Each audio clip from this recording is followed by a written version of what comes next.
Right now I want to talk to you about Derek Morgan. Derek Morgan from Criminal Minds. For 8 years, you guys have watched the show. What we pride ourselves on is that we've become a show that is very unique from other shows. Criminal Minds is a dark show, but Criminal Minds is a very smart show. And Criminal Minds has a lot of heart to it.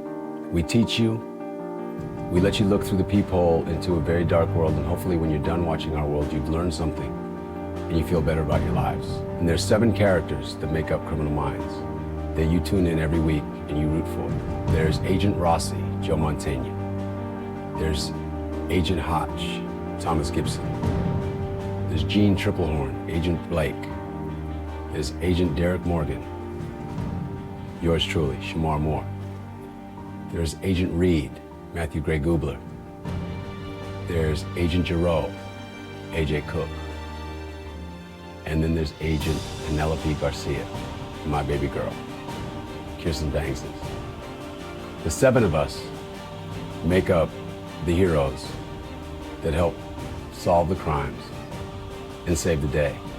For 8 years strong, we have gone to work and gone to bat to entertain you and bring you Criminal Minds. Right now, I'm just going to talk about my character, the character that I've been fortunate enough and blessed to play. Derek Morgan on the surface is a lot of things. He's the tough guy. He kicks down the doors. He beats up the bad guys. He's the first one to run in the burning building. He's the last one to come out. But what's most important to him is that he's the big brother. He wants to protect his whole team. I'm very proud that in 8 seasons, the producers and the writers have given you levels to all the characters. But for Derek, I wanted him to be a boss. I wanted him to be the tough guy, but I also wanted there to be chinks in his armor. I wanted there to be cracks. I wanted there to be vulnerabilities. And you saw that in season 2. The episode that rings true to me and that I'm most proud of in season 2 was Profile, where Shemar Moore and Derek Morgan took on a very sensitive topic of molestation. And you learned about his family. You met his family. You met his mom. I love that the producers allowed Derek Morgan to be biracial. So you met his white mother. You met his 2 biracial sisters. You learned that his father was killed in cold blood, trying to do the right thing.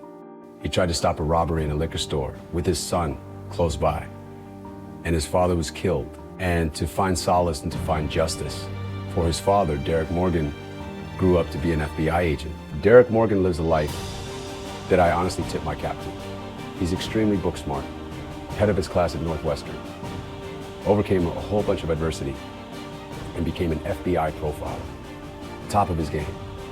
Now, to be quite honest, Shemar Moore doesn't like guns, but I really do tip my cap to what Derek Morgan does, because there are real people in this world that do what Derek Morgan does for the FBI, and they are our true heroes.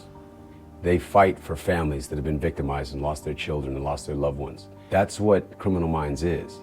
It's a sneak peek into a heinous, heinous world of things that happen. But what's good is that the percentages of this type of crime happening is very low. So what you're witnessing is a group of actors that come together and have a lot of fun with each other and know that everybody is essential to play their position so that the show works. And what you see on the screen in the stories are characters that need each other, that are truly a team, that don't step on each other's toes, because everybody involved is necessary to get the job done and save lives. So I don't know what you see when you watch the show, but just know that when I play Derek Morgan, I want him to be a hero, but I want him to be a man's man. I want him to be a family man. I want him to be a brother. I want him to be a protector. And I want you to tune in every week and watch me play Derek and watch us do what it takes to be the cast of Criminal Minds. And for 8 years, you've allowed me to dig deep and let Derek Morgan evolve, and more importantly, let Shemar Moore evolve.